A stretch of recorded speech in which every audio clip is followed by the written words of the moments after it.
જવા દેવો તો રાજી ખુશીથી રજા આપ. હવે જાવું હોય ને તો જાવ ચાંચો પટા આયા જાવ તો ભલે જાવ પણ 5 વર્ષ કુંવરના મારે લાઈટ કાને આમ જો એનો વાણ વાંકો ન થાવો જોઈએ નહીતર ખબર છે ને મારી તો તમને ખબર છે ને હાઈ પિંગલગઢના ઝાડવા જોવાનું માંડી વાગ્યું ભલે સાસી ભલે એમ નહીં હા મારી કલેજી જોયું ને રત્નાવીરા. હા બોન સગુણા ઘણા દુઃખ મળ્યા છે તમને. હાલો જટ આપણી સાંભળી હલકારો સાંભળી જાઓ. મોડું થાય છે.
ઘણા સમયથી જુદા પડ્યા છે.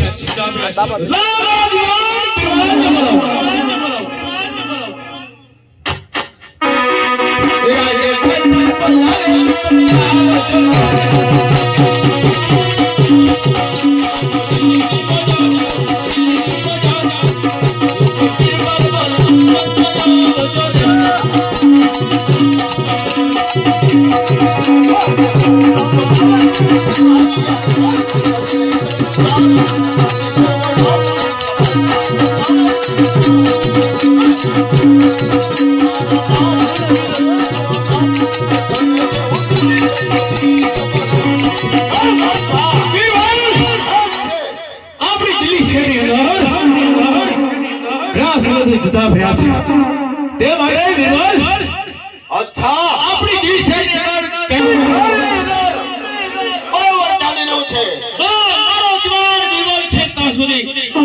બીરબલ આપણે દિલ્હીની અંદર એવા હિન્દુનો બચ્ચો રામ કા નામ ભજી રહ્યો છે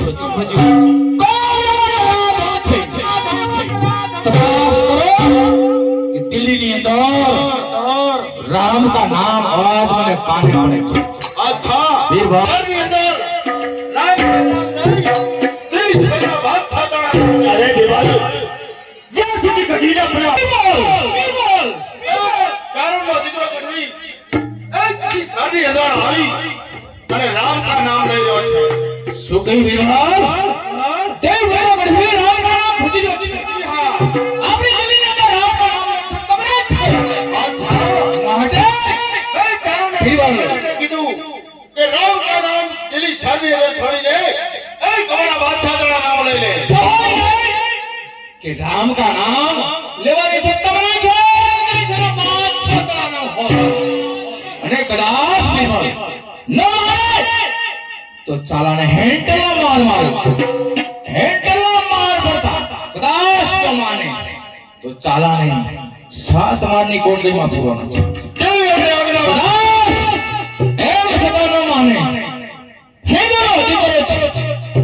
मारीने मुसलमान है बीरबल कहो इन्हें सूचना आपो ने कहो सीधी रीते मानी जा दिल्ली से बादशाह कान मळे बहुत सारो अच्छा जय कारण दिकरा गडी बोला बीरबल ए दिल्ली शहर ની અંદર જો રહેવું હોય તો દિલ્હી શહેરના બાદશાહના નામ લે અરે રામ કા નામ છોડી દે। अरे बादशाह જ્યાં સુધી કોડીના આપણા પ્રાણ છે તેથી રામ કા નામ કદાપી નહીં છૂટે અને બાદશાહના નામ કદાપી પણ નહીં લે। અરે નહીં રામ કા નામ નહીં છોડે તો સંકટ જાન પડે મજબૂર છે। અરે હેન્ડલા નામ છૂટ જાય છે ગઢવી કે આજે મારું રે કીધું રે ગઢવી મને કે પડે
बड़ी राम का नाम छोड़तो नहीं। हां खेर देव बोलो अच्छा आज हमारे दिल्ली शहर ની અંદર રામ દિલ્હીનો બાદશાહ ત્રણ હાથ ચલા જાય છે। બરાબર છે બાદશાહ માટે તો હિન્દુનું નામ લઈ રહ્યા છે। જી હા મારે દિલ્હી ની અંદર રામ का नाम લેવા છતાં બના છે બાદશાહ। અરે બાદશાહ હું એક ચાલનો પુત્ર બની છું અને જરૂર રામ का नाम લઈશ બાદશાહના નામ તો કદાપી પણ નહીં લઉં।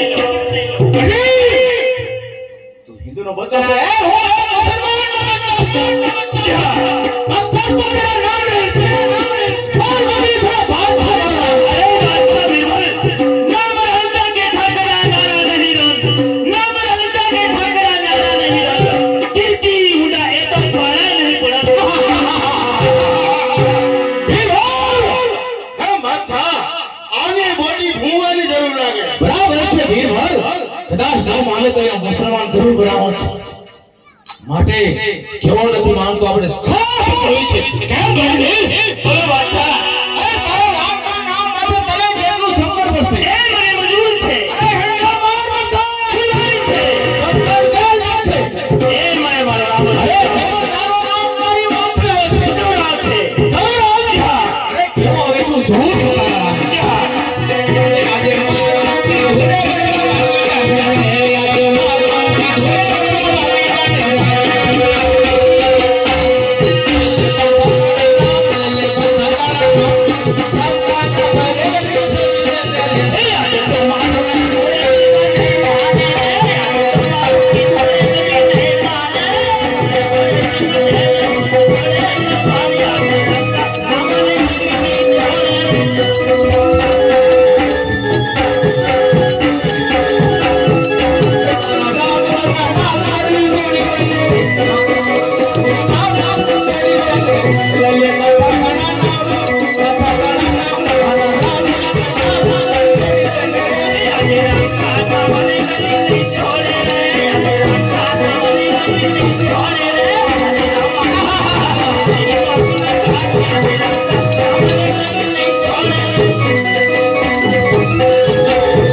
नहीं माने